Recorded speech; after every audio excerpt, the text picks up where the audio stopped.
Va ora in onda Zoom, il drive time in mezzo ai fatti con Antonino Danna.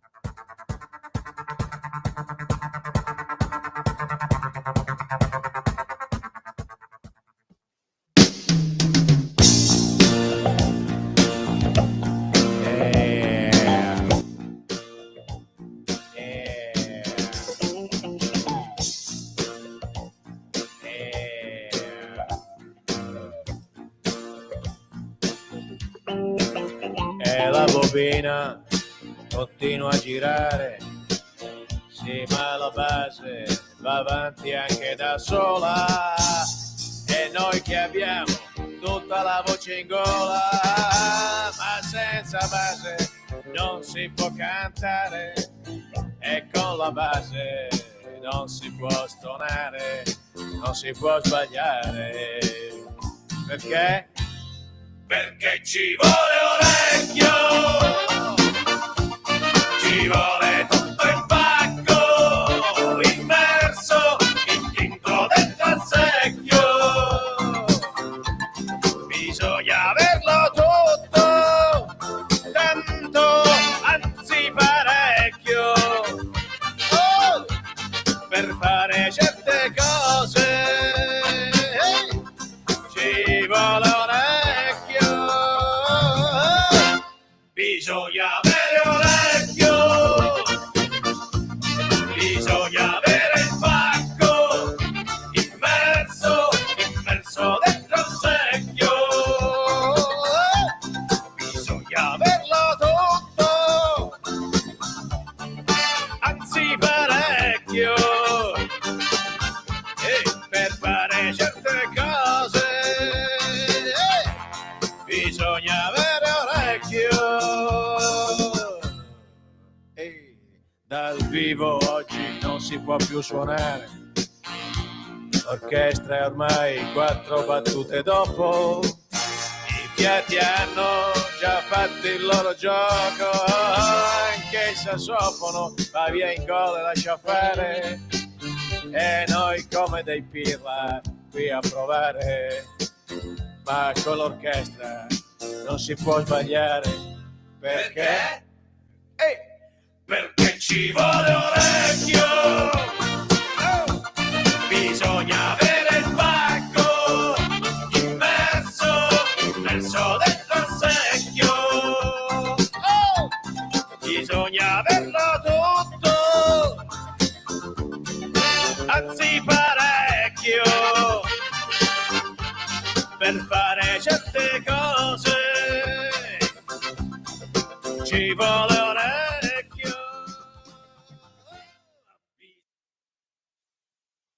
Antonino, a te. Grazie caro Simone, cara Sveva, amiche e amici miei, ma non dell'avventura, buonasera. Siete sulle magiche onde di Radio Libertà. Questo è Zoom, il drive time in mezzo ai fatti. Io sono Antonino Danna e questa è la puntata numero 1049 di oggi, giovedì 2 ottobre dell'anno del Signore 2025, Santi Angeli Custodi, festa dei nonni. Quindi auguri a tutti i nostri nonni presenti o che hanno temporaneamente cambiato di residenza. Cominciamo la nostra trasmissione. Vi ricordo, date il sangue, in ospedale serve sempre, salverete vite umane, chi salva una vita umana salva il mondo intero. Secondo appello, radiolibertà.net, fesso chi non lo legge, perché vi perdete un bellissimo giornale online dove ci sono i liberamente del direttore responsabile Giovanni Sallusti, gli auto da fede di Giulio Cainarca, la rassegna stampa di Semivarin, videopillole e molto altro ancora.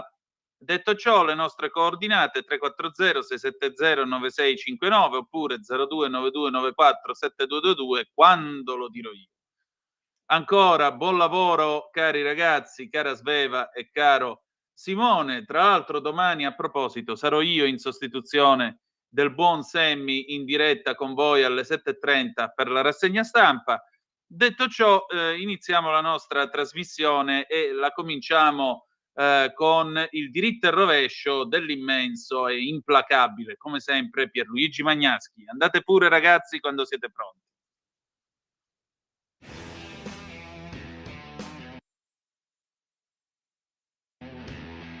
Le elezioni tedesche dell'ultima domenica sono state elezioni locali, ma hanno interessato il Nord Renania-Westfalia, che è una mega regione di ben 17 milioni di abitanti. Qui i popolari di Merz rimangono il primo partito con il 33% dei voti, perdendo appena un punto. I socialisti perdono 2 punti e si fermano al 22%.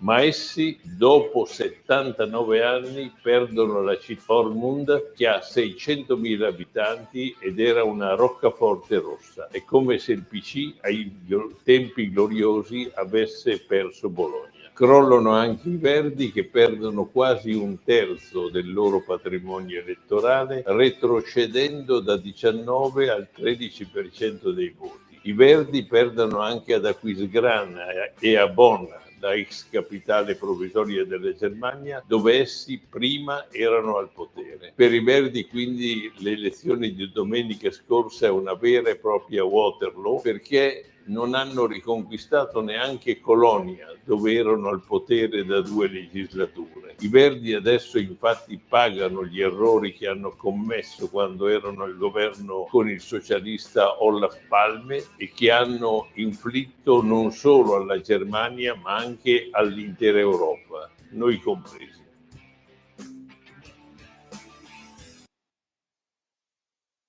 Ovviamente il socialista era Olaf Scholz, c'è stato un piccolo lapsus, le 18, 20 minuti e 12 secondi sulle magiche onde di Radio Libertà. Antonino Danna al microfono con voi, grazie come sempre al direttore di Italia Oggi, Pierluigi Magnaschi, per il suo diritto e rovescio. Ma adesso, signore e signori, è anche giunto il tempo del Qui Parlamento. Ladies and gentlemen, ascoltiamo questo intervento. La seduta è la numero 540, l'approvazione del PNRR e soprattutto il decreto Terra dei Fuochi, via libera definitivo, signore e signori, a cura dell'onorevole Jacopo Morrone. In questa trasmissione spesso abbiamo parlato della Terra dei Fuochi, continueremo a farlo perché anche noi vogliamo che le popolazioni della Terra dei Fuochi abbiano giustizia e si liberino dai cancri che, ahimè, la camorra ha loro regalato a profusione negli ultimi 30 anni. Andate pure, ragazzi. Qui Parlamento. Grazie Presidente, Sottosegretario Mazzi, colleghe e colleghi. Sono estremamente soddisfatto dell'approvazione di questo provvedimento che ha certamente un carattere di urgenza per la cosiddetta Terra dei Fuochi e che affronta e interviene con una fotografia di alta precisione e conseguenti interventi a 360 gradi su un problema di estrema gravità, causato dall'abbandono e dalle attività illecite nel ciclo dei rifiuti, con ricadute su più versanti, dall'ambiente alla salute, dall'agricoltura al settore agroalimentare, che come tutti sappiamo è uno settore di grandissima rilevanza nazionale, soprattutto anche in quell'area della regione Campania. Cito solo alcuni degli interventi previsti: inasprimento delle sanzioni nei confronti di abbandono, trasporto illecito e combustione dei rifiuti, introduzione di nuove fattispecie di delitti, potenziamento delle attività investigative e bonifica dei terreni, con la previsione di un fondo di 15 milioni per il primo anno per la rimozione dei rifiuti e di successivi 45 milioni di euro grazie all'attenzione del Vice Ministro Gava da destinare alle prime attività di bonifica. Si punta anche a costruire una forte rete collaborativa tra Stato e amministrazioni locali, in modo da supportare queste ultime sia sul piano delle risorse per intervenire efficacemente, sia sul piano delle difficoltà nell'imporre e controllare un'organizzazione efficiente nel sistema integrato del ciclo dei rifiuti. Dicevo che sono soddisfatto oggi di contribuire all'approvazione di questo provvedimento, sia come esponente della Lega e di questa, naturalmente, di questa maggioranza, ma lo sono anche come presidente della Commissione parlamentare d'inchiesta sulle attività illecite connesse al ciclo dei rifiuti e di altri illeciti ambientali e agroalimentari, che mi onoro di presiedere, e anche questa volta ringrazio il governo che si è attivato concretamente con atti specifici, mostrando un'attenzione particolare e un interesse particolare alle terre dei fuochi, soprattutto anche a seguito della sentenza CEDU del 30 gennaio 2025. Ricordo infatti che la Commissione, non appena insediata nel settembre 2023, ha doverosamente aperto uno specifico filone d'inchiesta sulla Campania e in particolare proprio su quest'area denominata Terra dei Fuochi, già oggetto di inchiesta parlamentare nelle precedenti legislature, e per fornire quello che è un quadro aggiornato degli elementi di criticità tuttora esistenti. Come già detto, le note problematiche di quest'area martoriata, ubicata tra la provincia di Napoli e quella di Caserta, vengono da lontano e tutti i governi che si sono succeduti ne hanno avuto coscienza e anche conoscenza. Oggi tuttavia dobbiamo constatare che i fenomeni ad essa collegati sono tuttora presenti e estremamente variegati. Se il problema dalla fine degli anni 80 ai primi anni 2000 è stato quello di un uso indiscriminato di quel territorio da parte della criminalità organizzata per smaltire, per seppellire una quantità forse incalcolabile di rifiuti speciali, spesso nocivi, provenienti naturalmente dall'Italia e dall'estero, e i cui effetti si stanno purtroppo prolungando anche oggi, successivamente a quegli anni il problema si è diversificato. Infatti si riscontrano siti abusivi di stoccaggio e trattamento dei rifiuti, depositi occasionali, cumuli non autorizzati, contenitori di rifiuti stradali, roghi di rifiuti abbandonati, abbandono di rifiuti urbani. C'è poi un problema di economia in nero che non esita a utilizzare gli incendi per smaltire i rifiuti al di fuori dei canali ordinari e che comunque trova preferibile conferire i propri rifiuti di lavorazione attraverso i più economici circuiti illegali. E poi ci si scontra con la pressione della criminalità organizzata per sfruttare il mercato dei rifiuti. Emergono gli ostacoli al buon andamento del servizio di raccolta e di smaltimento, nonché le attività illegali svolte sistematicamente nei diversi insediamenti nomadi e dove si bruciano rifiuti per recuperare materie prime utili, come i metalli, con le conseguenti colonne di fumo, e che destano allarme sociale nelle popolazioni limitrofe. Passi avanti sono stati fatti in tutte le direzioni, quindi preventive e repressive, e il miglioramento della situazione c'è, ma il fenomeno purtroppo persiste. Per una gestione dei rifiuti, sia quelli urbani sia quelli speciali, troppo complessa e lunga, per la carenza di adeguati impianti di smaltimento e trattamento distribuiti in modo omogeneo sul territorio e nella relativa prevalenza del conferimento in discarica. Non è semplice contrastare in modo unitario questa realtà così complessa, nonostante l'attenzione garantita da un sistema di prevenzione attivato dalle forze dell'ordine. E qui voglio aprire una parentesi per ringraziare la meritoria attività svolta e che abbiamo potuto anche verificare personalmente come commissione d'inchiesta nelle più missioni in loco e durante le audizioni, quindi un grazie vero a tutte le forze dell'ordine. E poi anche l'attività di repressione da parte delle procure della Repubblica. Oggi tuttavia con questo provvedimento il governo mostra di voler cambiare radicalmente passo. Non sono più consentiti passaporti di immunità per reati contro l'ambiente e contro la salute pubblica. E si proseguirà con più celerità in quell'operazione titanica che riguarda la rimozione dei rifiuti abbandonati da anni e la messa in sicurezza di tutte le aree inquinate. Già con questo obiettivo, nel febbraio di quest'anno, il Consiglio dei Ministri aveva nominato il generale Giuseppe Vadalà quale commissario straordinario della Terra dei Fuochi per una ricognizione della situazione.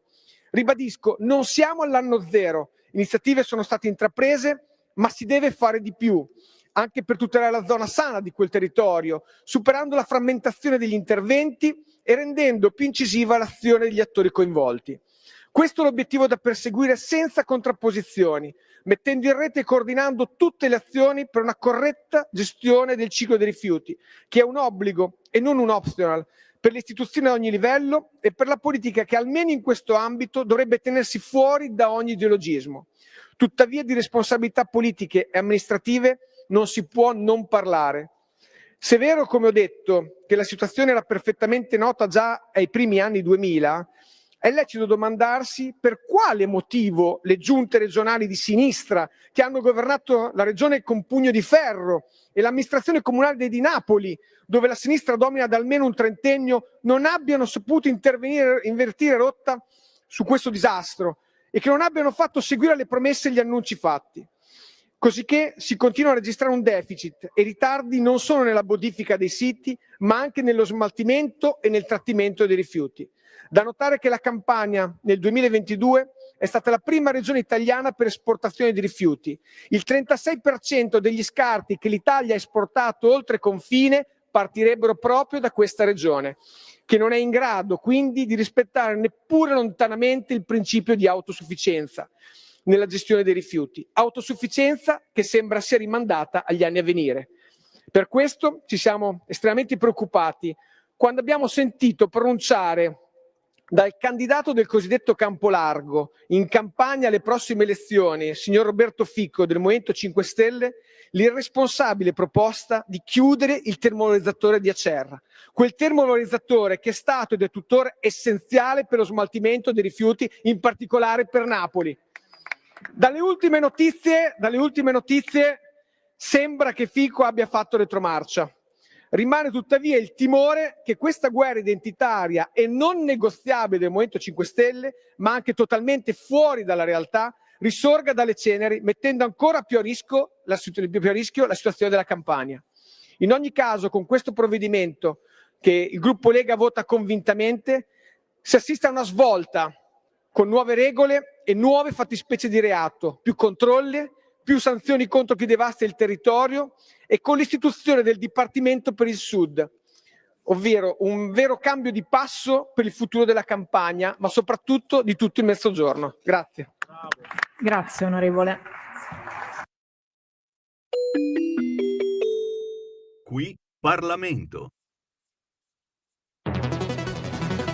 Ogni giorno migliaia di notizie ci raccontano i fatti che accadono in Italia e ogni giorno c'è una voce fuori dal coro. Quotidiano di Sicilia, il quotidiano d'Italia. L'informazione che ribalta i luoghi comuni, una vera visione dei fatti. L'Italia vista da sud. Ogni siciliano che vive in Italia e nel mondo è una risorsa, è protagonista della crescita della nostra nazione. Dai forza alla crescita della nostra isola, abbonandoti al QDS digitale più archivio a soli 99 euro anno. Quotidiano di Sicilia, il quotidiano d'Italia, una scelta di valore.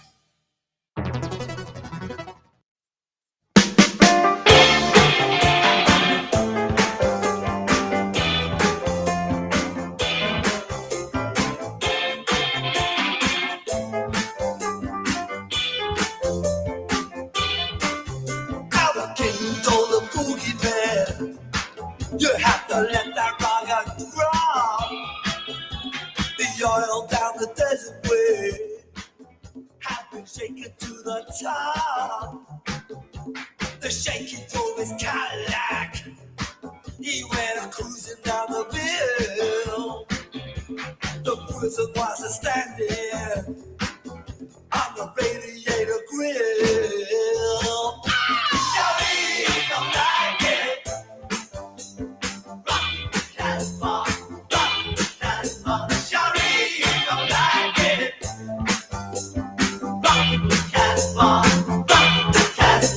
By order of the prophet, burn that boogie sound, degenerate the faithful with that crazy Casbah sound.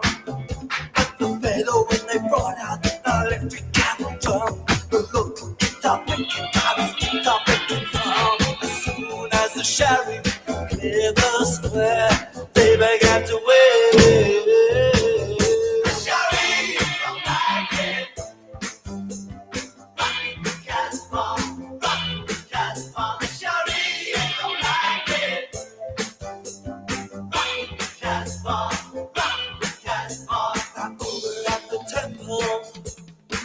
Oh, they really back on it. The crowd say it's cool to think this chanting thing.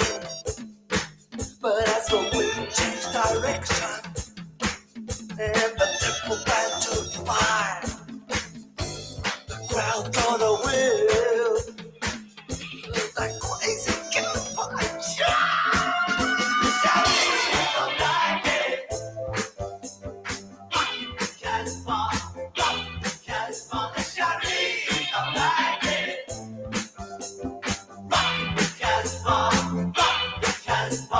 King called up his jet fighter.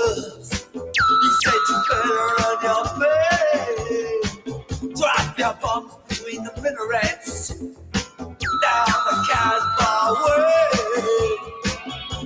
As soon as the Shari show put out of there, the jet pilots tune to the cockpit radio pair. As soon as the Shari gets out of their hair, the jet pilots way.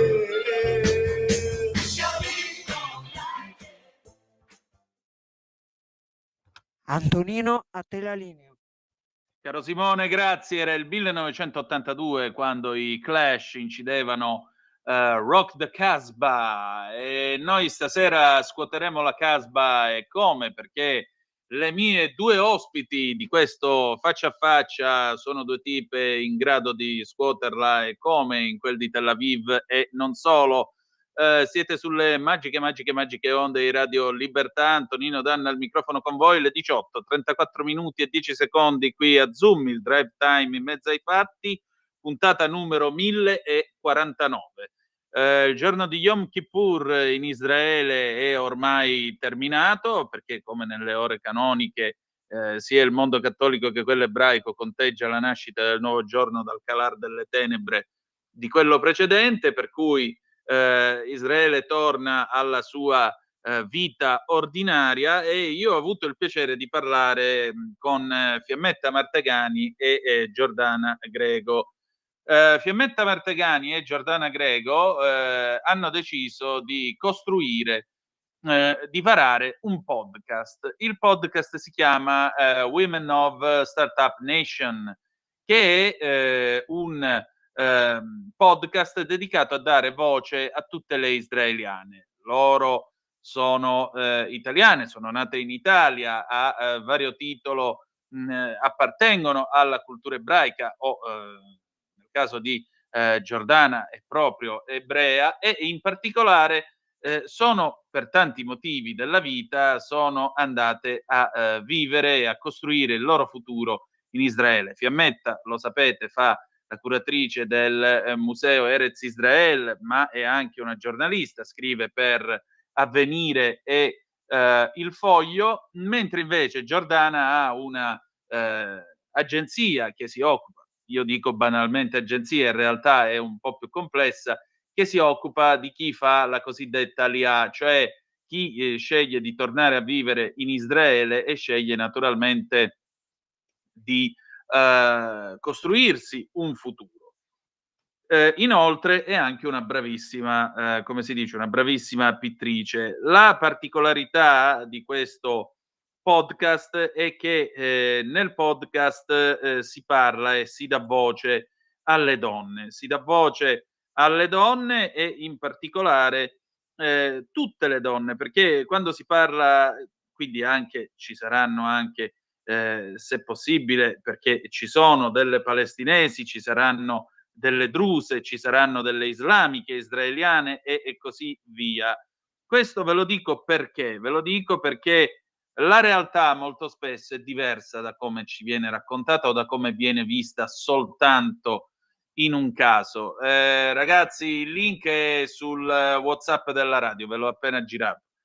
Dicevo, il punto è, vedete, ieri quando abbiamo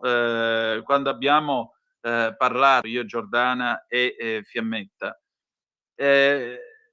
hanno messo in chiaro una cosa, e la cosa è questa, cioè dice parliamo di tutto ma non parliamo della flottiglia, perché qua in Israele della flottiglia non si occupa nessuno. La stampa in realtà si interessa alla condizione degli ostaggi, che mi sembra sia la notizia più importante degli ultimi 2 anni per quanto riguarda Israele, e naturalmente la proposta di pace, il piano avanzato da Trump, la speranza che Hamas accetti il piano presentato da Trump. Mentre la nostra conversazione accadeva, qualcuno in Inghilterra ha ben pensato di armarsi e quest'oggi, giorno dello Yom Kippur, ha tentato di fare una strage nella sinagoga a Manchester. Re Carlo si è detto molto scosso, la polizia sta compiendo le indagini, l'attentatore è stato ucciso nel giro di 7 minuti dalla chiamata ai servizi di sicurezza, dalla chiamata al 999, che è il numero dell'emergenza britannico. E però resta un fatto: il mondo sta andando avanti e aspettiamo tutti che, si spera, ci sia questa pace. Tra l'altro Rock the Casbah è una canzone che fu incisa dai Clash per promuovere la pace nel mondo arabo, tra Israele e il mondo arabo, ed è stata equivocata ed è diventata la canzone invece di chi è andato a fare la guerra del Golfo e così via. Mentre tutto questo accadeva, mentre appunto il mondo aspetta una pace, in Italia si continua a parlare della flottiglia di 20 attivisti, in fondo, perché questi erano gli italiani, che sono stati scortati a spese di tutti noi fino a raggiungere le acque proibite, hanno ricevuto un abbordaggio sereno e tranquillo da parte della Marina Militare israeliana, stanno bene, sono stati portati a terra, verranno espulsi e rimpatriati con un comodo volo da Tel Aviv a Madrid. Ecco, mentre a Manchester la gente piange il fanatismo, mentre Israele spera in una pace, noi ci occupiamo di personaggi, di adulti incoscienti, perché un conto è essere coraggiosi, un altro è essere incoscienti, che non sono degli eroi, malgrado la retorica che si sta sviluppando in queste ore. Eroe è chi compie il suo dovere oltre il limite fino al sacrificio della vita. Eroe è salvo d'acquisto, tanto per capirci. Ma degli adulti che vanno in giro per un mese nel Mediterraneo, scortati a spese del popolo italiano con la Marina Militare che li veglia con 2 delle migliori navi da guerra di cui disponiamo, cioè le nostre FREMM Alpino e Virginio Fasan, e poi ancora vengono abbordati in tutta tranquillità, portati a terra e rimpatriati senza che gli sia torto nemmeno un capello, non sono affatto degli eroi. Sono solo degli irresponsabili che si sono avventurati in una zona di guerra, peraltro in un momento di tensione internazionale, mentre il mondo era concentrato sulla possibilità di una pace. Forse ci dovremmo occupare di questo. E allora vi porto in Israele e state un po' a sentire Fiammetta e Giordana, che ringrazio e che saranno ancora nostre gradite ospiti, che cosa mi hanno raccontato, come Israele vive questi momenti di attesa, e le donne israeliane, che cosa rappresenta l'altra metà del cielo sia in Israele che in Palestina, perché loro hanno detto una cosa, che se le donne avessero comandato sia in Israele che in Palestina, queste guerre non ci sarebbero state. Inclino a credere che abbiano ragione loro. Ragazzi, se siete pronti, andate pure.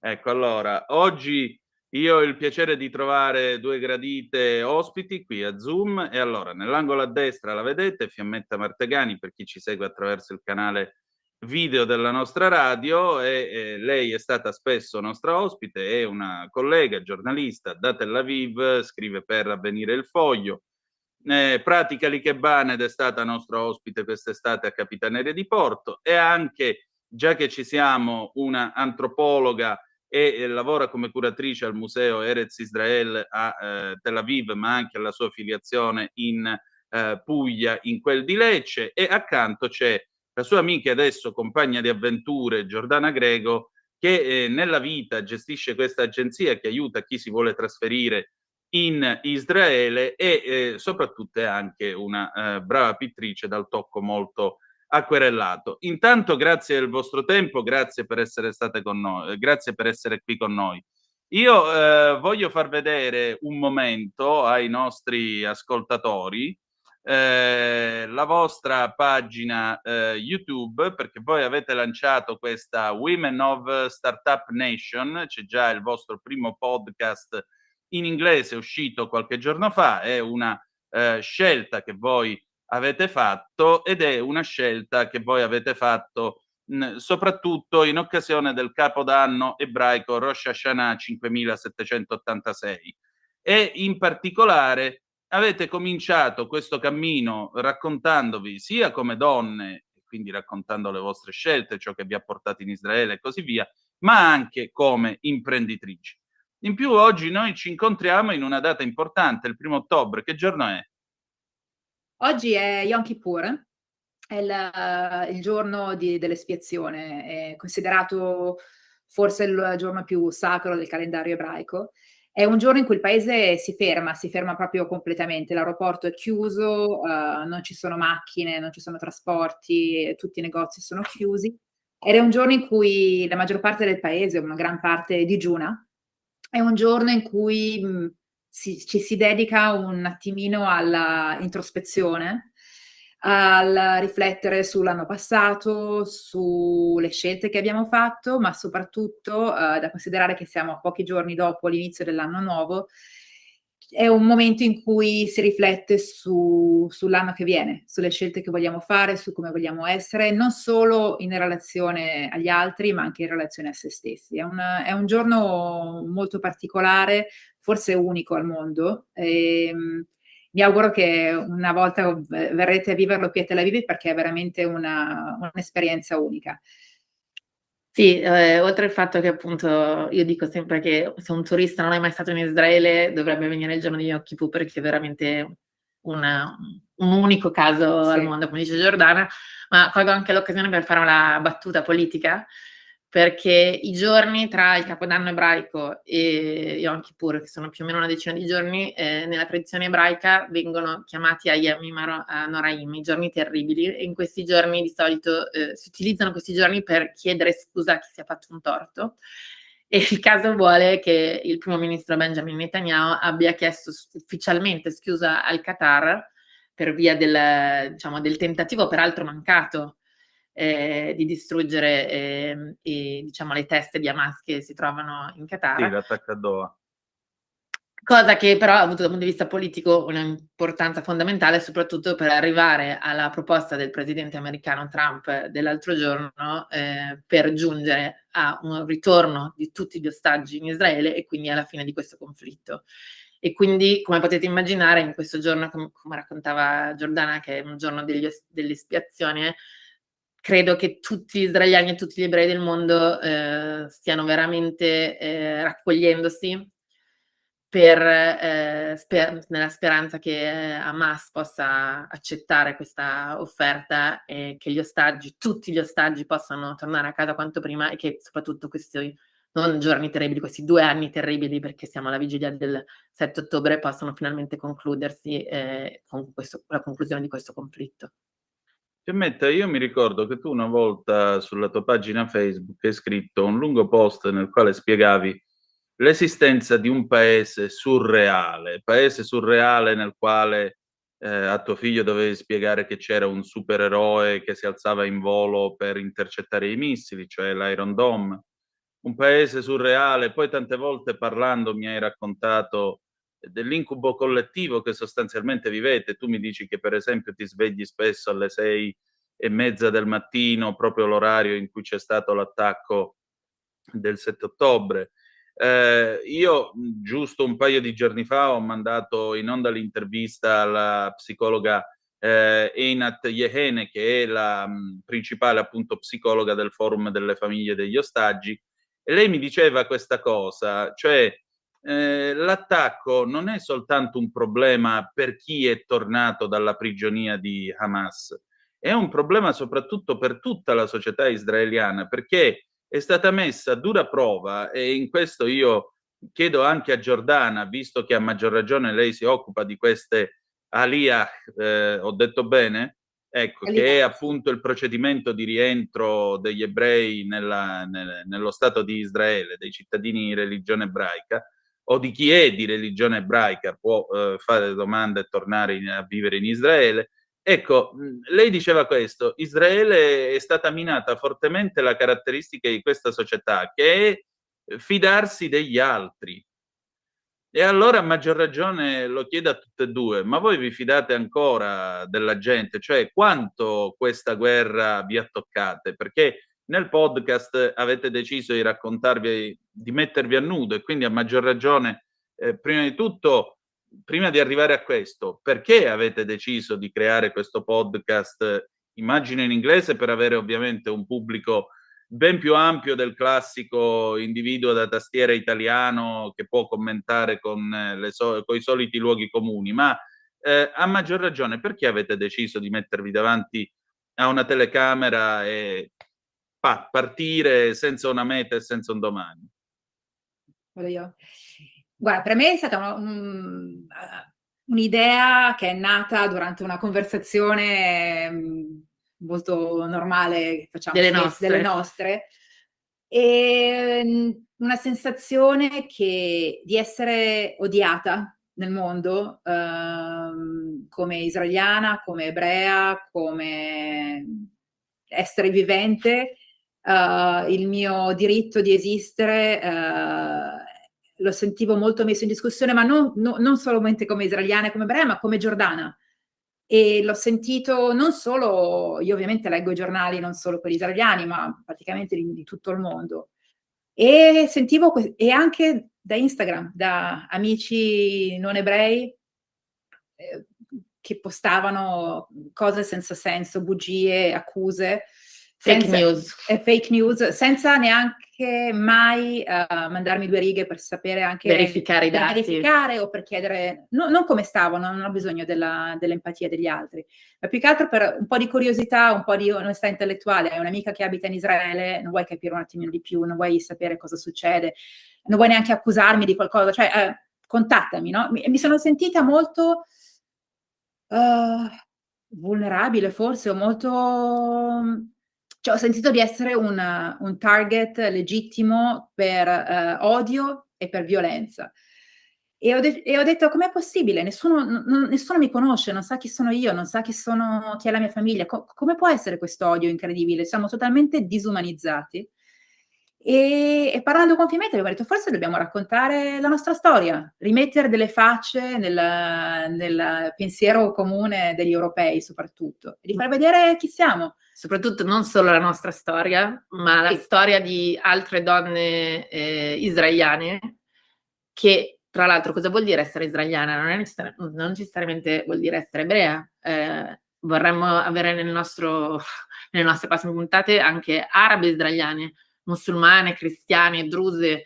Il resto del mondo associa sempre Israele all'ebraismo, ma Israele è costituito da una serie di etnie e di religioni diversi, e per questo rispondo anche alla tua domanda del perché in inglese, non solo perché vogliamo raggiungere un pubblico più ampio possibile, ma perché vogliamo permettere a queste donne che non parlano italiano di potersi esprimere in una lingua che venga capita da tutto il mondo. E perché le donne, se questa era una delle domande, perché proprio l'altro giorno siamo andate assieme a vedere una mostra super interessante dell'artista Judy di Chicago, che si domanda come sarebbe il mondo se a comandarlo fossero le donne.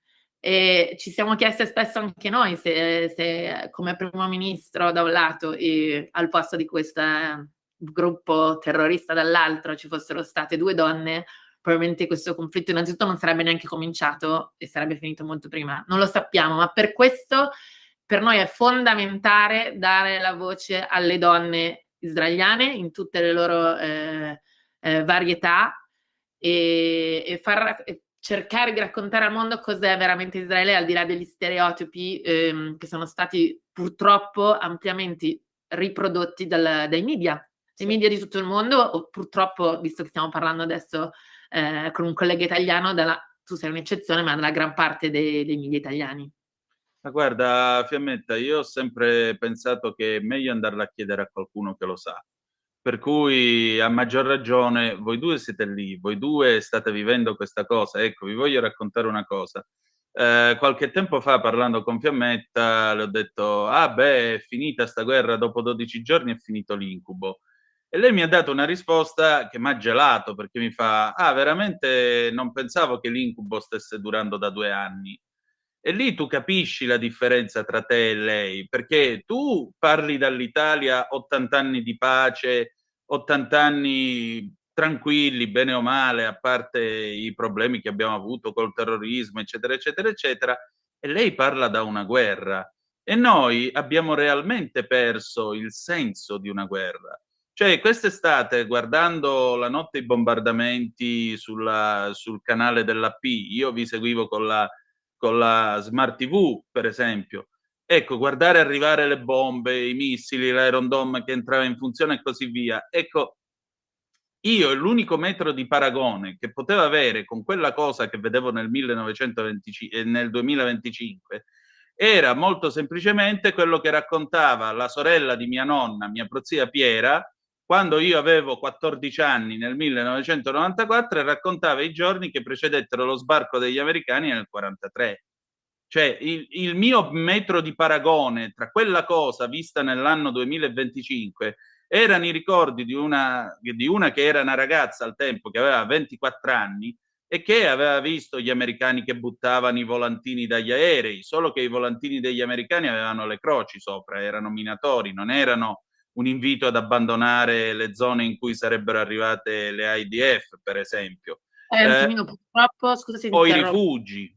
Sì, la rappresentazione mediatica del conflitto ha overrappresentato la sofferenza dei palestinesi che, sia chiaro, hanno sofferto e stanno soffrendo e continueranno a soffrire se Hamas non accetterà il deal.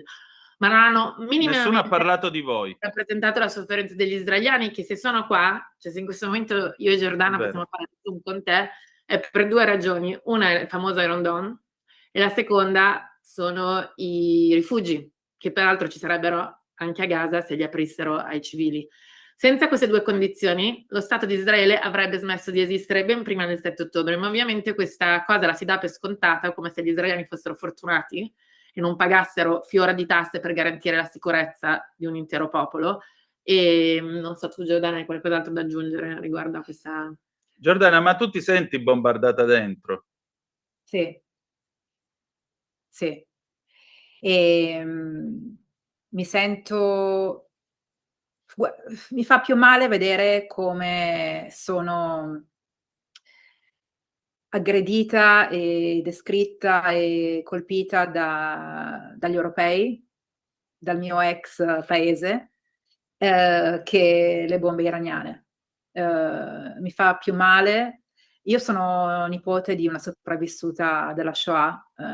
I miei bisnonni sono stati deportati il 16 ottobre del 1943 dal ghetto di Roma e mia nonna si è salvata per un pelo. E sono cresciuta con l'idea di essere molto fortunata, di essere nata in Italia dopo la seconda guerra mondiale, ho vissuto un po' di antisemitismo qua e là, sei ebrea, c'hai la coda perché parli italiano, piccole cose. Però sono sempre cresciuta con l'idea che mai più sarebbe mai più. C'è stato l'Olocausto e quello è stato un... Never again. Un punto della storia per cui la storia del popolo ebraico, così piena di persecuzioni, eccetera, è cambiata. E invece nel giro di pochi mesi, dal 7 ottobre, c'è stato lo sdoganamento più totale dell'antisemitismo, di un odio verso gli ebrei, che quasi sento che la gente l'ha tenuto dentro per così tanti anni e finalmente adesso... Non vedeva l'ora. Questo sollievo, finalmente posso scrivere e dire quello che penso, magari mascherandolo ancora un po' come antisionismo, e fa veramente male. Fa veramente male e torno alla domanda che volevi fare prima, se io mi fido degli altri, eccetera. Sì, tu ti fidi degli altri. Io mi fido, cioè qui mi sento così al sicuro. Ne parlavo anche nel podcast, il fatto del fare volontariato, di aiutare gli altri. Io sono persona abbastanza individualista nella mia vita, cioè le mie cose, i miei figli, un casino di robe da fare. Ma all'improvviso, quando ti trovi in questi momenti in cui sei attaccato e tu sei abbastanza fortunato di non aver perso un marito, un fratello, un figlio e la casa, e hai bisogno di fare qualcosa. E non hai idea il numero di persone, non so, la percentuale di persone che durante la guerra in Iran, quando c'erano le sirene ogni paio d'ore, e i missili distruggevano grattacieli interi, non hai idea, eravamo tutti in giro a raccogliere le cose, a aiutare, ad andare a salutare una persona anziana che magari era rimasta da sola. E quindi c'è una sensazione qui in Israele siamo molto divisi, ci sono un sacco di questioni che dobbiamo risolvere, magari ne parliamo un'altra volta. Sì. Ma c'è una sensazione di essere in questo momento tutti insieme, e c'è anche forse una sensazione di dire non abbiamo la ragione assoluta, la guerra è una cosa bruttissima e spesso ti ritrovi a fare cose tremende, ok, non siamo qui a dire noi siamo giusti, i palestinesi sono tutti cattivi, assolutamente no, la guerra è una cosa tremenda, però c'è una sensazione di capire che qui stiamo affrontando una guerra di esistenza, anche un'altra cosa in più, che non è una guerra tra israeliani e palestinesi, questo è fondamentale ed è una cosa che secondo me in Europa la gente non sta capendo. Se uno fa zoom out, guarda Medio Oriente, cioè Israele non è praticamente niente, è invisibile se uno lo guarda nella mappa allargata. Ma soprattutto La soluzione si trova se è una cosa territoriale, è un problema di ideologia. Purtroppo Hamas, come Hezbollah e l'Iran, le varie cose sunnite, sciite, eccetera, sono leggermente diverse una dall'altra, ma sono delle ideologie estremiste che non possono accettare l'esistenza di Israele e tra l'altro avete questo problema anche in Europa, se non ve siete ancora accorti, e quindi non voler vedere questa caratteristica di questo conflitto rende tutto sbagliato nell'analisi dei giornalisti, ma anche non permette di vedere una soluzione, perché l'israeliano non vuole distruggere Gaza, l'israeliano vuole che Gaza sia Singapore, e anche tutti gli altri nostri vicini. E mi ricollego proprio a questo, che infatti come si dice, comunicato stampa di ieri di tutti i paesi vicini e l'Indonesia, che è il paese con la più alta percentuale di musulmani nel mondo, un più alto numero di si sono uniti per dire basta contro Hamas, non contro Israele. Gli hanno levato l'acqua ai pesci. Hamas può andare a vendere scarpe. Quello che a me lascia profondamente perplessa, e qui rispondo alla tua domanda sulla mancanza di fiducia, è che se alla fine questo conflitto finirà, sarà grazie al contributo dei paesi vicini del Medio Oriente e non dell'Europa, che è antisemita era ed antisemita è rimasta. E concludo, a proposito della fiducia, mi ci sono voluti 2 anni per avere il coraggio di tornare a Betlemme, dove una volta bazzicavo regolarmente, per paura banalmente di essere uccisa, rapita, e alla fine, in occasione della visita di un inviato speciale del Corriere della Sera, che peraltro per me è una persona assolutamente cara, ovvero Goffredo Buccini, ho ritrovato un po' il coraggio, l'ho accompagnato a Betlemme, dove soprattutto mi sono rivista dopo 2 anni con un mio carissimo amico palestinese, Wael. Ho visto la storia. Esatto, e ci sono voluti 2 anni perché riuscissimo a rincontrarci, nonostante in questi 2 anni ci siamo sempre sentiti regolarmente. Questa è una cosa che ci tengo a dire, che Wael, che è palestinese, mi ha scritto il 7 ottobre per sapere come stavo, e da allora non ha mai smesso di scrivermi, perché ci sono tantissimi palestinesi che sanno che tutto questo casino è stato combinato da Hamas, ed è da Hamas che deve essere eliminata. Purtroppo questi palestinesi non sono mai stati rappresentati medicamente. Adesso non sto parlando di Wael che nella vita fa il muratore, sto parlando di giornalisti palestinesi che vengono silenziati da tutti i media occidentali, mentre da 2 anni che stanno pubblicamente dichiarando il fatto che gli ostaggi devono tornare a casa e Hamas deve essere eliminata. Rischiando la loro vita. Sì, tra l'altro. E dei loro cari. Però i media occidentali sono... Quando volete tornate insieme a loro. Ci tengo a dirlo ad alta voce. I media occidentali sono complici di 2 enormi errori. Da un lato il fatto che hanno messo Israele in un angolo, e dall'altro che hanno messo i palestinesi in un angolo. A scopo di cosa? Lo scopriremo nei libri di storia, però vorrei che ci fosse, a proposito di Yom Kippur, una riflessione non solo da parte del popolo ebraico ma anche da parte dell'Occidente. Un giorno dell'espiazione in cui gli occidentali e i media occidentali si domandino di quanto dolore inutile hanno creato in questi 2 anni di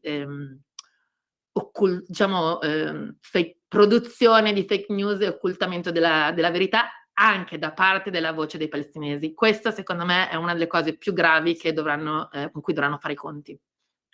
Sì, decisamente, e dovrà essere tutta la categoria a fare i conti, specialmente quella che più strepita in questi giorni e in queste ore, ma non parleremo di quell'argomento, perché qua stiamo parlando di cose serie. E a proposito di cose serie, Giordana, tu hai detto una cosa che mi ha molto colpito adesso.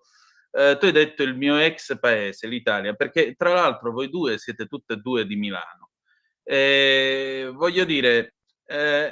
Avete terminato, tra l'altro, la vostra prima puntata del podcast con una frase: Israele non è uno Stato, ma è uno stato d'animo, is a state of mind, che a me ricorda molto quello che Sciascia dice della Sicilia, che è una dimensione fantastica. Come si fa a viverci senza immaginazione? E ora lo chiedo a voi: come si fa a vivere in Israele senza immaginazione? Che dimensione è? E l'altra cosa, perché il tuo ex paese? Cos'è l'Italia per voi due oggi?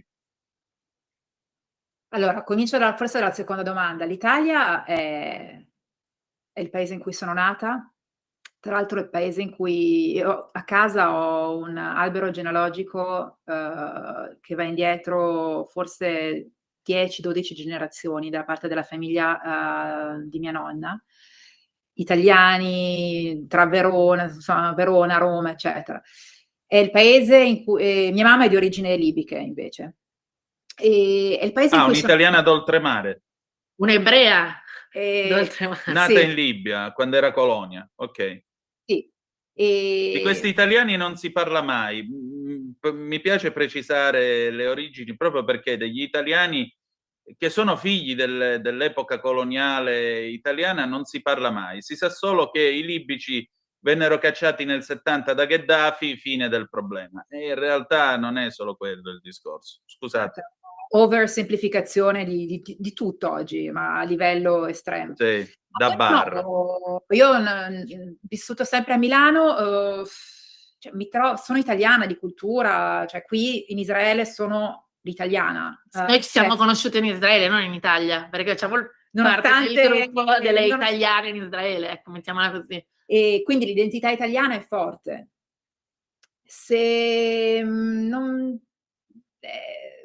No, non mi sento, però non mi sento più italiana, mi sento israeliana e mi sento legata a questo paese, anche perché la cosa è al contrario, nel senso che se ormai per tutti gli altri, per tutti quelli che odiano Israele, cioè io ormai sono israeliana, per cui non importa che cosa faccio, come per i nazisti, gli ebrei, se avevi mezza nonna ebrea, eri ebrea e finivi nei campi di concentramento.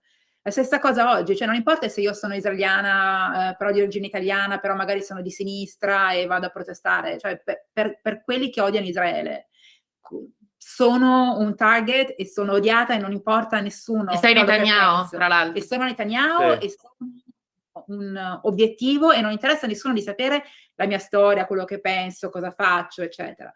Questo, ritornando alla cosa del podcast. E quindi io amo l'Italia, amo il paese, ma non ho nessun desiderio di ritornare a vivere. Mi piace andare in vacanza, mi piace andare a trovare quei 4 amici che mi sono rimasti o che ancora mi vogliono vedere. O che ancora mi vogliono vedere è una frase di un dolore unico. Sì. Volevo sottolinearlo. Ma io sono... Questa è una frase di un dolore unico e di una cattiveria unica. Uso volutamente questa parola da bambini perché c'è proprio dentro il dolore di quello che stai dicendo. Antonino, scusami, aggiungo anche questa cosa, che una delle cose assurde è che io e Giordana siamo quelle che da prima ancora della guerra eravamo in piazza a protestare contro Netanyahu e spesso e volentieri io sono stata accusata di sostenere Netanyahu senza nessuna base empirica e anzi, tanto per dirlo per chi non mi conosce, perché chi mi conosce lo sa che mio figlio studia in una scuola con bambini ebrei, musulmani, cristiani e studia inglese e ebraico. Tu lo sai, ma ci sono persone che non lo sanno e ci sono persone che lo sanno, miei cari amici, che sanno benissimo qual è la mia posizione politica, ma solo per il fatto che io vivo in Israele, allora vuol dire che l'equazione è che voto Netanyahu. Questa cosa, oltre che essere, non mi viene nessuna altra parola, squallida, sì, non ha aiutato né gli israeliani né i palestinesi. E quindi quando tu mi dici ma non ti fidi più, o perché non ti senti a casa quando torni in Italia? Perché non mi sento a casa da delle persone che hanno giocato questo gioco sporco, anziché prendere la parte dei deboli, che erano gli israeliani e i palestinesi, e non i leader. Invece hanno preso la parte dei leader e purtroppo molto spesso si sono anche associati ad Hamas. Questa cosa va detta.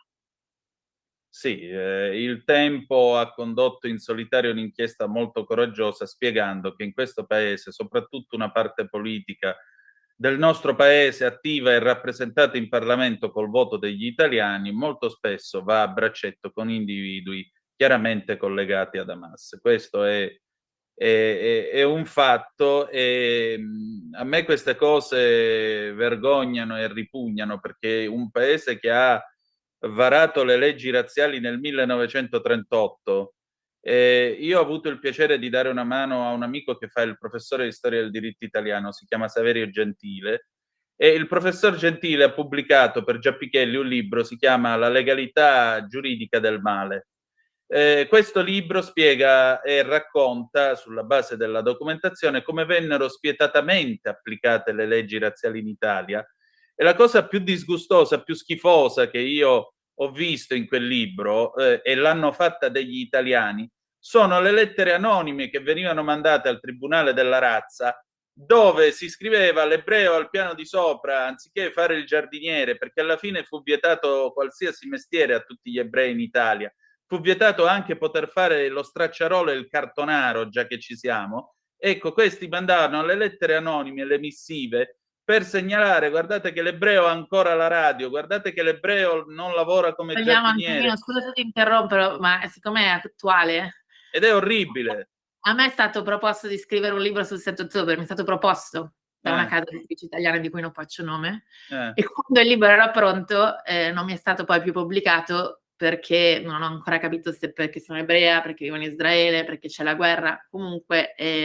No, perché il punto di vista israeliano non vuole essere presentato. Perché il cornuto ha sempre torto, scusate se la dico in maniera molto banale ma chiara. C'è qualcuno che è cornuto a prescindere, e come tale ha torto. E purtroppo è Israele, mi spiace dirlo, ma... siccome ci stiamo avvicinando appunto alla vigilia di Yom Kippur, penso che vogliamo concludere sia quest'anno che questo episodio con te, Antonino, con una nota invece di ottimismo. Sì. Non sono ancora scadute le 72 ore, non sappiamo cosa succederà da parte di Hamas, ma noi vogliamo sperare, visto l'enorme sforzo diplomatico da parte degli Stati Uniti, di Israele e di tutti i paesi arabi e musulmani, inclusa l'Indonesia, non dimentichiamoci, di unirsi per porre fine a questa guerra. Penso che il nostro augurio sia che questo accada quanto prima. Saranno sicuramente più di 72 ore, ma whatever it needs, e soprattutto che continuate a seguirci nel podcast, perché abbiamo una serie di donne meravigliose, molto più meravigliose di noi, che vorremmo che il mondo conoscesse, in maniera tale da conoscere meglio cos'è veramente Israele. Tu, Giordana, hai nient'altro da dire? Sì, chiedo solamente, prima di tutto grazie Antonino per averci figurati, è un onore. E chiedo solamente alle persone di avere un attimino una mente un attimino aperta, di riconoscere un pochino di curiosità intellettuale, di voler vedere la realtà per quella che è e lasciare alle spalle tutti i pregiudizi e tutte le cose non intelligenti e non vere che vedono su Instagram, e di ripubblicarle, perché poi queste cose sembra una cavolata, ma tutto questo odio verso Israele nei social media, eccetera, fa delle vittime, perché poi non è un giochino. Qui stiamo parlando di vite, di guerra, e quindi... Poi se non volete ascoltare gli israeliani, di nuovo ascoltate i palestinesi, ma ce ne sono tantissimi che la pensano esattamente come noi, basta dargli lo spazio. Infatti io vi aspetto con i colleghi palestinesi. Mica abbiamo finito con voi due. Con voi due io non ho finito. Questa è una promessa. Questa è una promessa, potete stare tranquille. Quando siete pronte, tornate, il microfono è qua, non c'è problema. Perché francamente di propaganda ne abbiamo le tasche piene. Quindi grazie per quello che fate. Grazie Buon lavoro e soprattutto a chiunque come digiuna o chi non digiuna, ma che in queste 24 ore avrà il cuore vicino agli ostaggi, sperando che possano tornare il prima possibile. Ce l'abbiamo, e come dici tu, che tutto il mondo sia Kai, non solo Am Israel Kai, che viva tutto il mondo. Shalom. Grazie, shalom. Ciao. Ciao Antonino, grazie.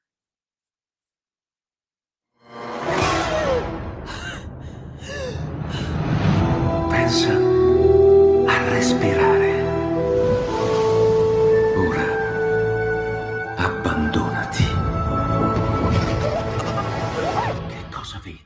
Luce, oscurità, l'equilibrio.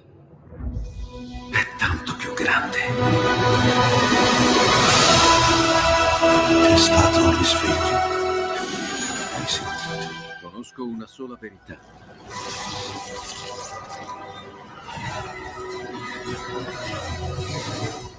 Movie Time ti fa entrare nel vivo del cinema, ti fa sentire come se fossi tu il protagonista del grande schermo.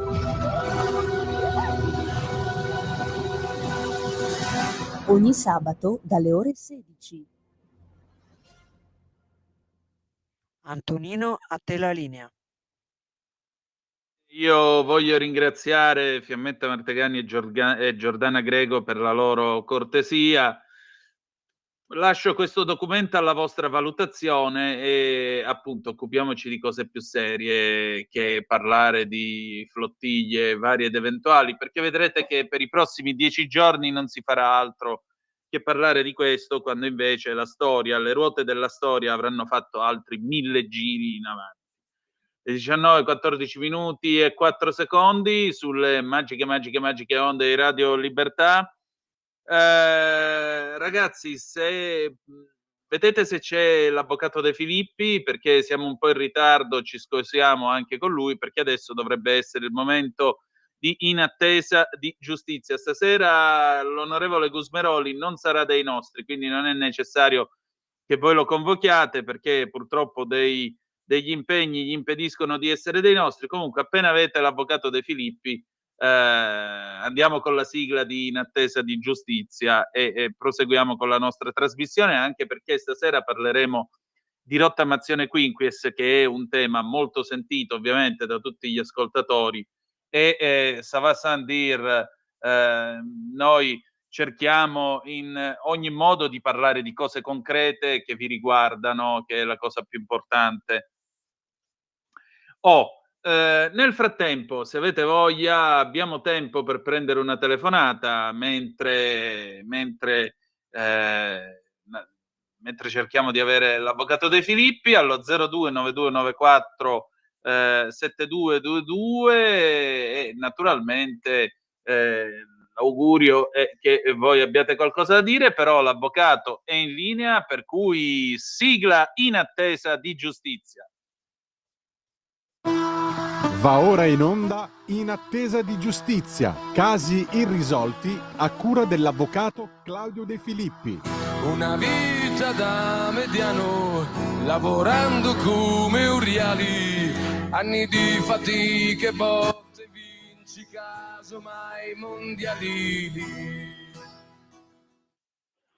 Caro avvocato, ben trovato. Carissimo Antonino, salute a te e a tutti i radioascoltatori. Allora. Dopo che abbiamo incontrato il professore la scorsa settimana, oggi dovevamo incontrare un personaggio politico importante che ci avrebbe illustrato la rottamazione quinquies, che è già venuto in radio. Però purtroppo poi oggi, come sai, i politici hanno tanto da fare e ha dato forfait e quindi io non me ne ero accorto. Non sono riuscito a sostituire l'insostituibile. Però sostanzialmente volevo dire che la prossima settimana dovrebbe venire e quindi l'onorevole Gusmeroli illustrarci la rottamazione quinquies. Questo è molto importante perché molti radioascoltatori, mi risulta, confermami tu Antonino se è vero, che hanno un interesse spasmodico per questa, e non solo loro, e tanti italiani ovviamente, quasi diciamo la maggioranza purtroppo degli italiani vogliono sapere. Confermi Antonino questa mia informazione? Certamente, a maggior ragione, anzi 0292947222 se volete parlare anche voi di questo tema con noi della rottamazione quinquies, perché è un tema molto sentito.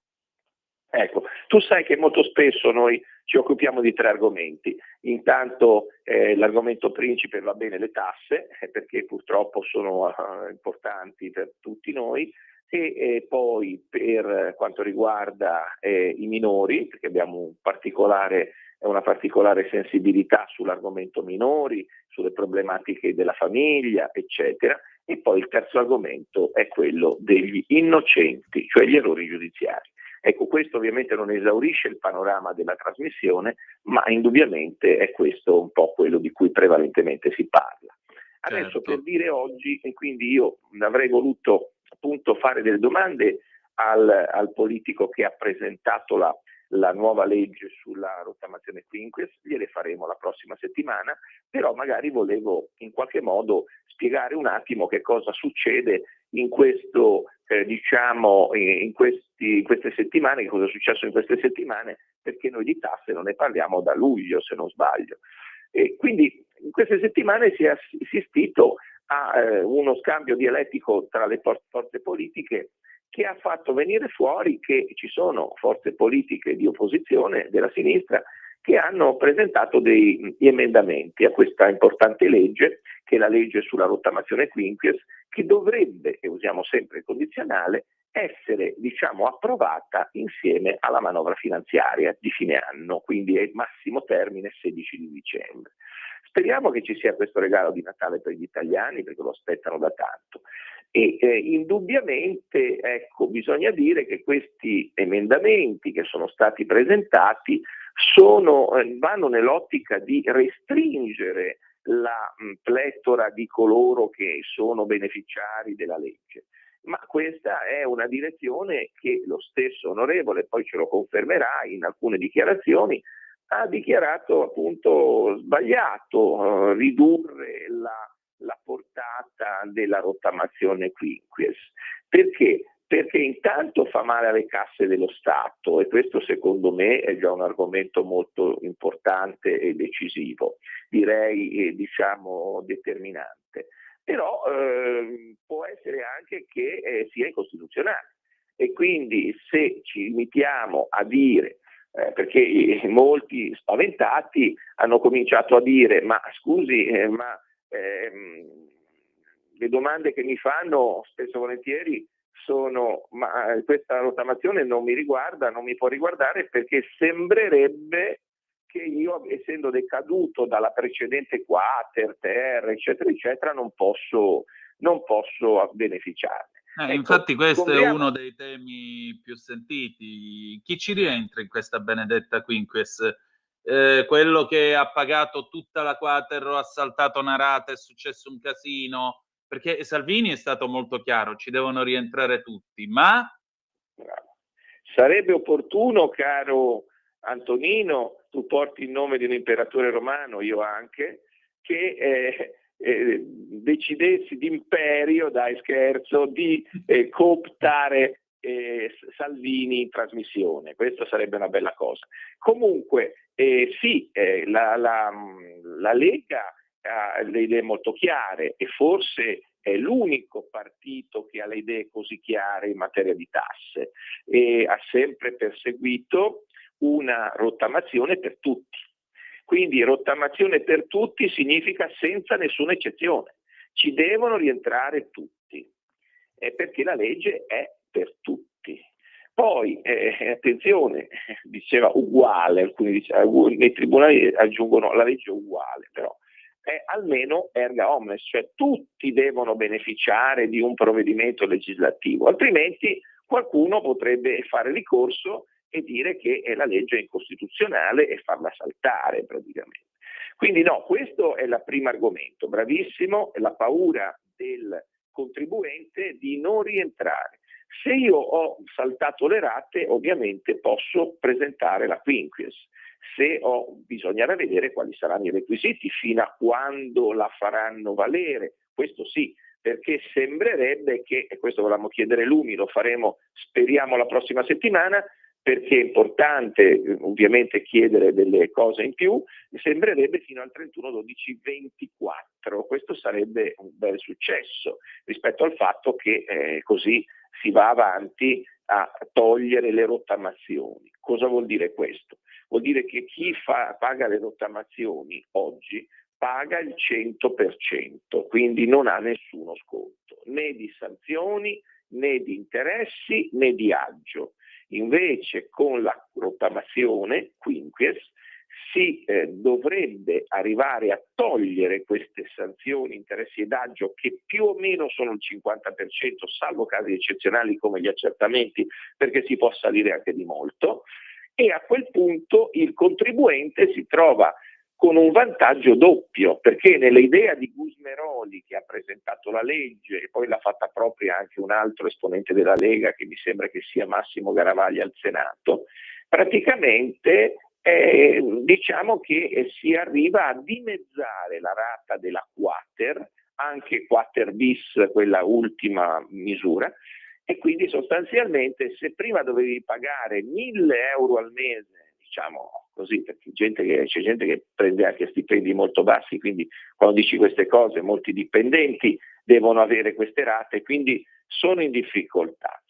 Quindi bene l'idea di Gusmeroli di andare oltre i 5 anni e raddoppiare a 10, questo significa che invece di 1.000 euro al mese devi pagarne 500. Questa è un'idea che ovviamente può consentire a molti di pagarsi molti debiti. Poi se riuscirà questa rottamazione a risolvere tutti i problemi di tutti, ovviamente questo è impossibile, però sicuramente li può alleviare. E quindi questo è una panacea, direi, no? Come quelle piante medicinali dell'antichità che servivano per tutto, e questa panacea dovrebbe aiutare almeno gli italiani coi debiti fiscali.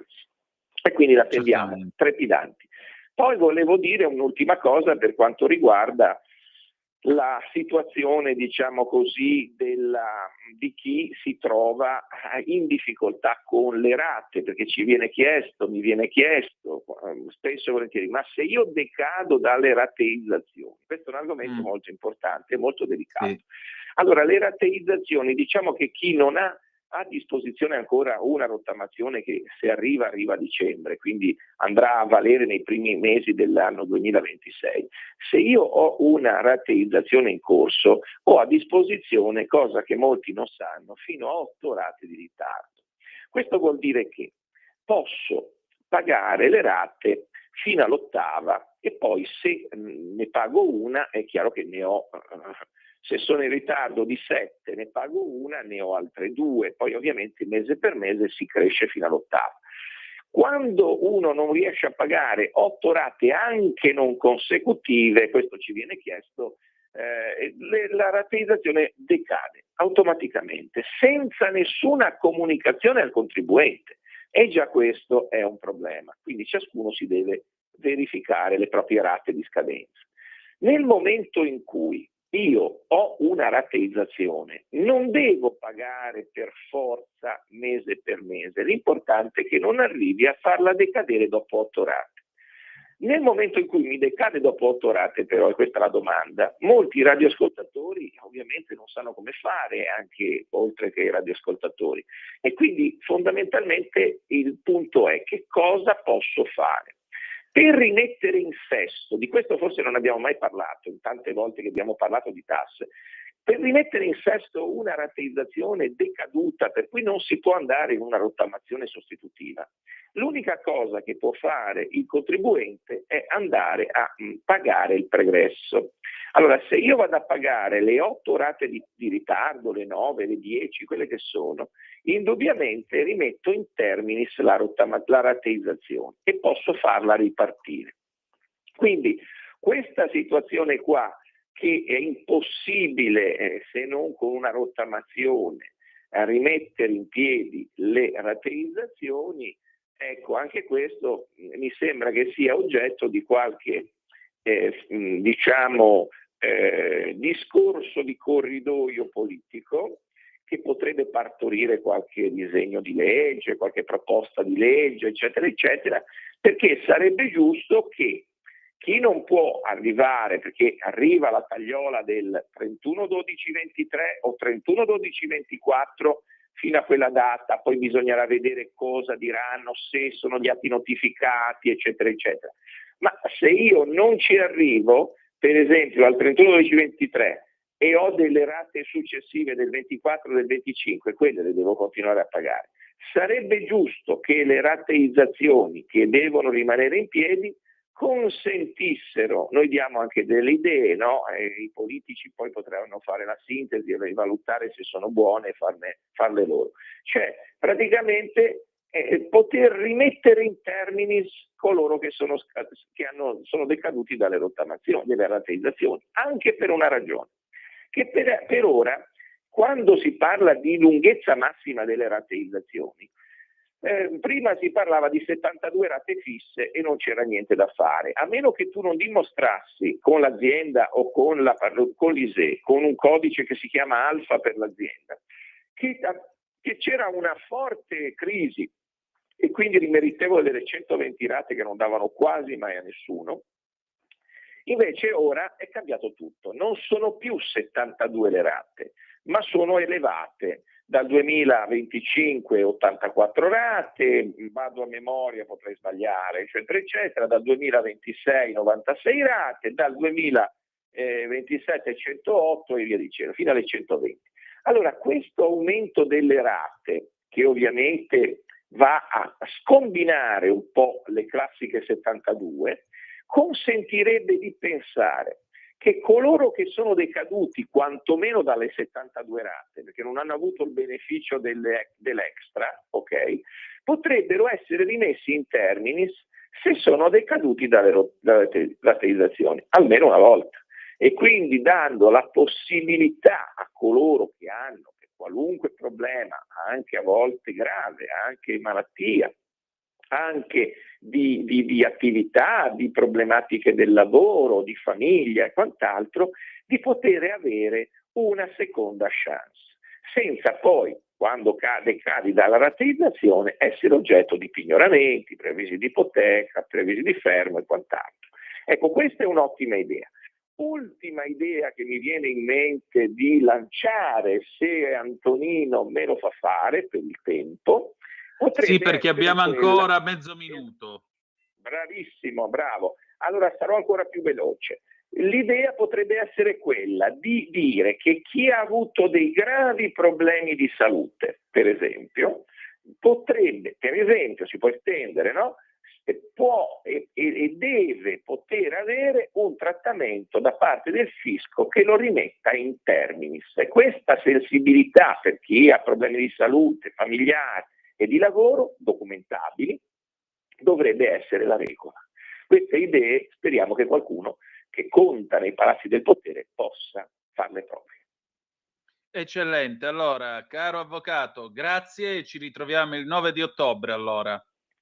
Grazie Antonino, saluto a tutti. Buona serata, pausa e adesso Ivano Fossati, la musica che gira intorno del 1983, a tra poco. Stai ascoltando Radio Libertà, la tua voce libera, senza filtri né censure, la tua radio.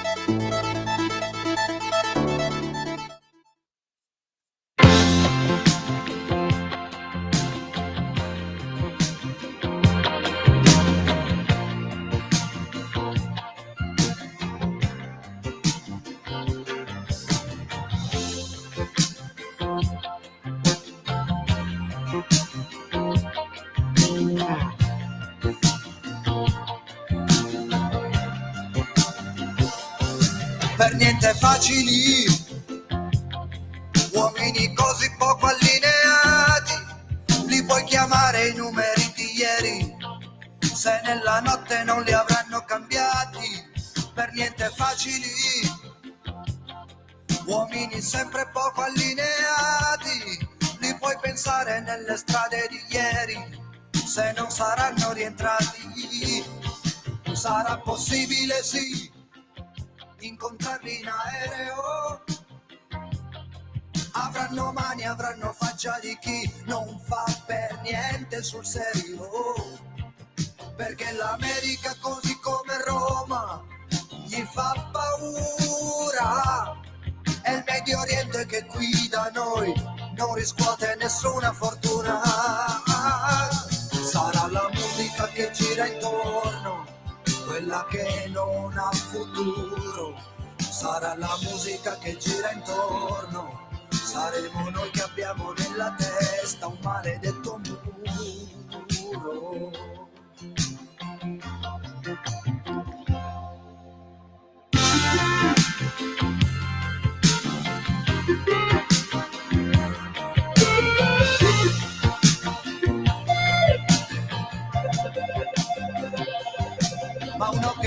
suoi anni al guinzaglio e che si ferma ancora ad ogni lampione, o fa una musica senza futuro, o non ha capito mai nessuna lezione. Sarà che l'anima della gente funziona dappertutto come qui, sarà che l'anima della gente non ha imparato a dire ancora un solo sì. Sarà la musica che gira intorno, quella che non ha futuro.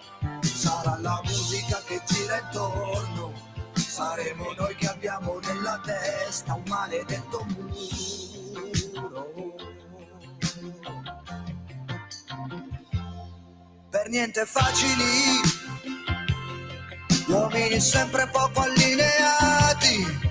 Li puoi cercare ai numeri di ieri, se nella notte non li avranno cambiati. Per niente facili, uomini sempre poco affezionati. Li puoi tenere fra i pensieri di ieri, se non ci avranno scordati. Sarà la musica che gira intorno, quella che non ha futuro. Sarà la musica che gira intorno, saremo noi che abbiamo nella testa un maledetto muro.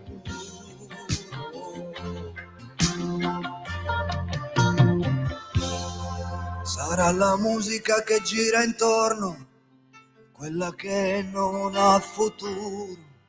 Sarà la musica che gira intorno, saremo noi che abbiamo nella testa un maledetto muro.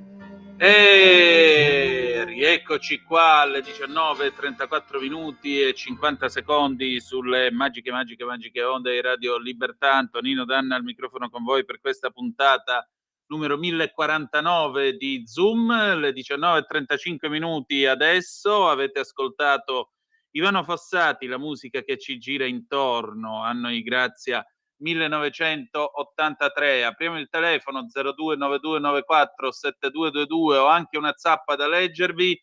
La nostra Luciana da Muggio, che voglio salutare. Antonino, avrei voluto vedere come si sarebbe sviluppata, sta parlando della flottiglia, come si sarebbe sviluppata l'accoglienza di questi smandrappati se le parti fossero state invertite.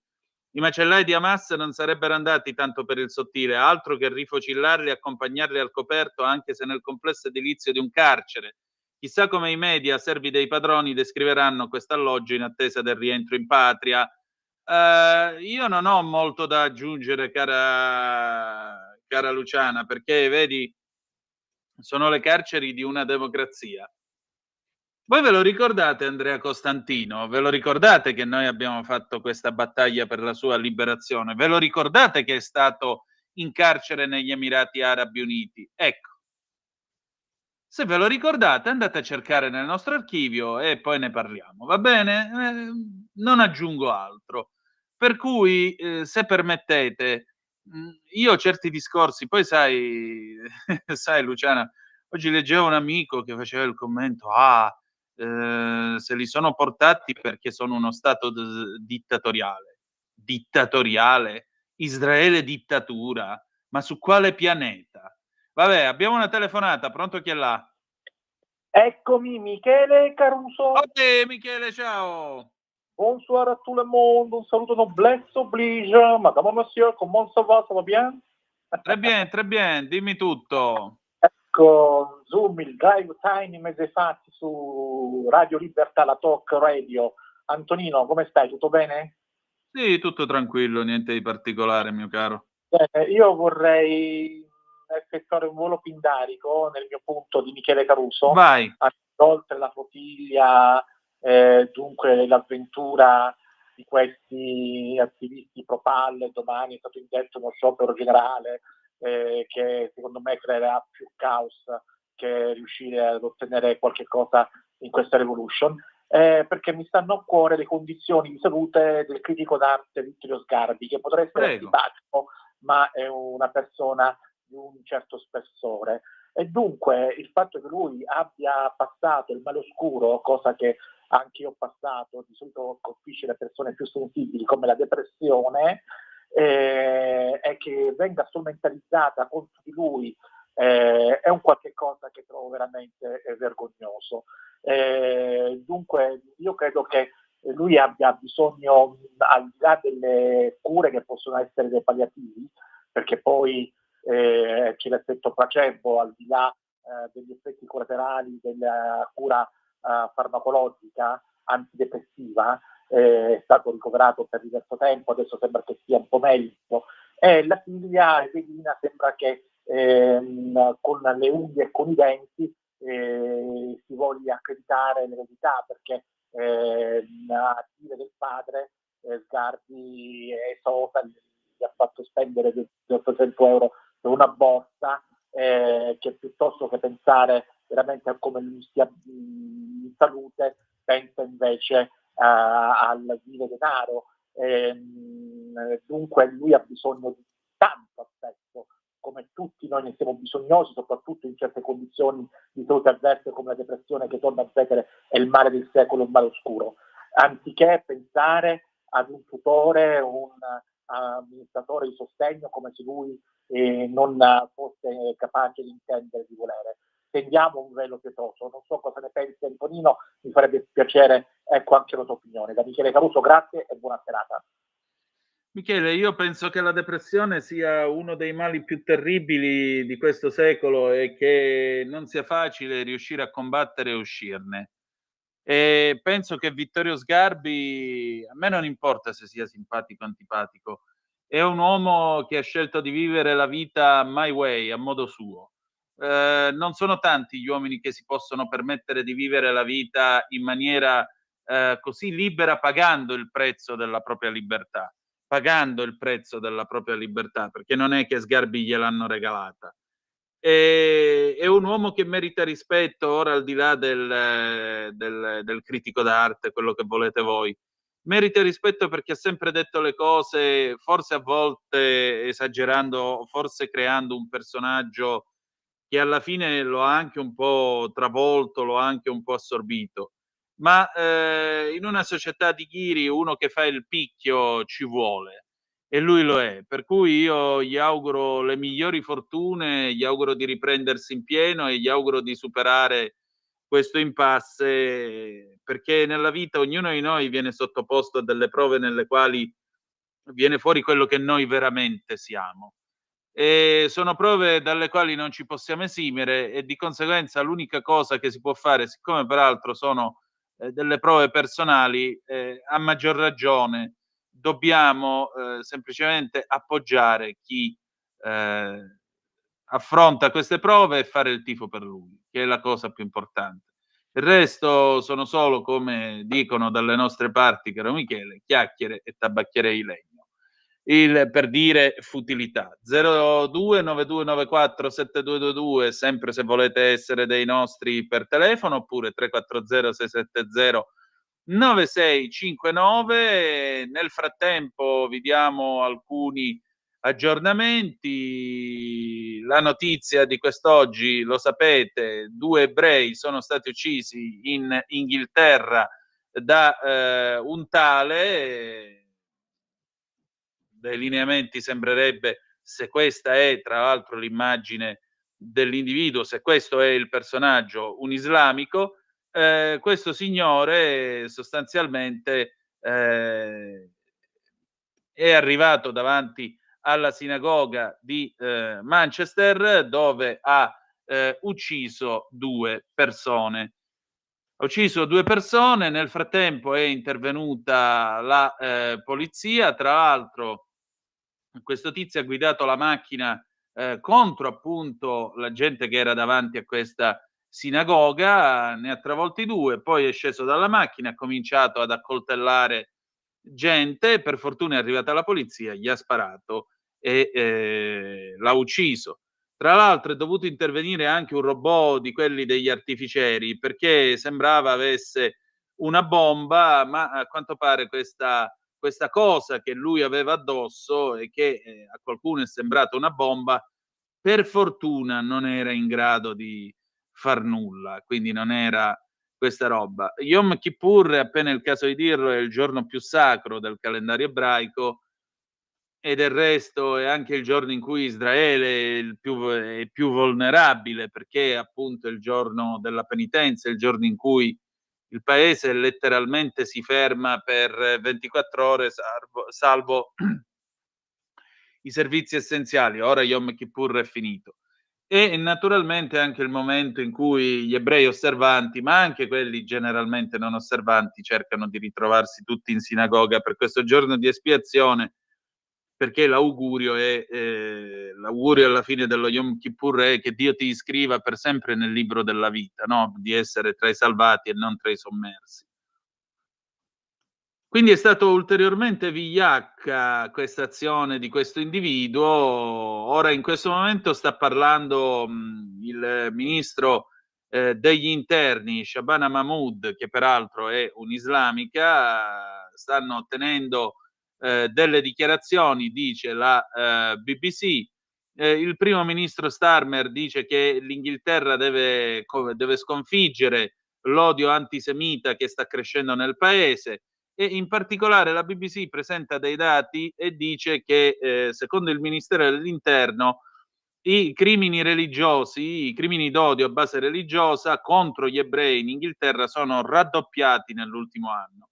La polizia ha registrato 3.282 reati di questo genere nell'anno, cioè da marzo 2024 fino a marzo 2025, dai 1543 registrati nell'anno precedente. I reati contro gli ebrei rappresentano 1/3 di tutti i reati di crimine d'odio motivato dalla religione registrati dalla polizia, anche se ci sono stati più crimini d'odio contro i musulmani nell'ultimo anno. Gli ebrei sono quelli che vengono colpiti a un tasso più alto. Ci sono stati 121 crimini d'odio per un campione di 10.000 persone nella popolazione ebraica, quindi il tasso più alto, e 10 per 10.000 musulmani. Quindi immaginate, su 10.000 ebrei 121 vengono colpiti, su 10.000 musulmani 10 vengono colpiti. Il Ministero dell'Interno dice che i tassi di odio religioso, di crimini d'odio religioso contro gli ebrei e contro i musulmani comunque sono aumentati a seguito del conflitto che è al momento in corso. Concludiamo la nostra trasmissione con quest'ultima dichiarazione battuta ora dalla BBC. La ministro dell'Interno britannica Shabana Mahmood dice di essere rimasta inorridita dall'attacco antisemita alla sinagoga di Manchester, dice che le sue preghiere sono per le vittime e ringrazia i servizi di emergenza per il lavoro che hanno svolto. Dice anche che lei farà qualunque le viene chiesto per mantenere la comunità ebraica al sicuro e aggiunge che ci vorrà un po' di tempo, ma si risponderà a tutti i quesiti e a tutti gli enigmi di quanto accaduto quest'oggi. Le 19:46 e 14 secondi, noi chiudiamo qui, ci salutiamo con gli alunni del Sole, l'IU del 1978, a domani dalle 7:30 alle 9:30 con la rassegna stampa e poi dalle 17:30 Chilometro Zoom con Lorenzo Viviani, Maddalena Baldini e Ale Musella. Insomma, domani c'è la dannatona. Non mancate. Grazie per essere stati con noi e ricordate che the best is yet to come, il meglio deve ancora venire. Vi ha parlato Antonino Danna. Buongiorno, buonasera.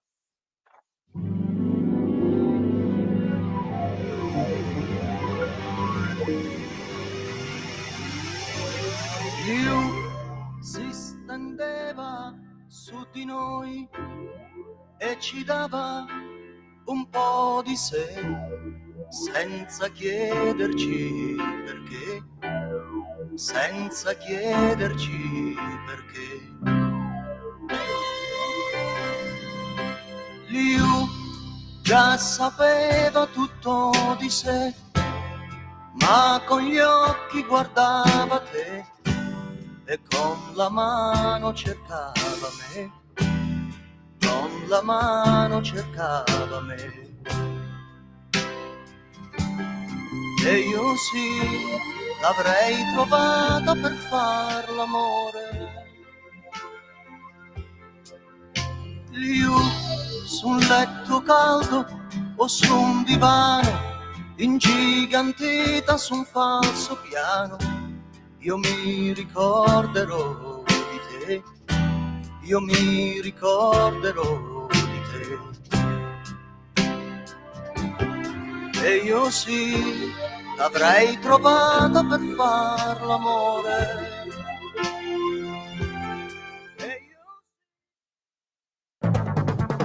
Avete ascoltato Zoom, il drive time in mezzo ai fatti.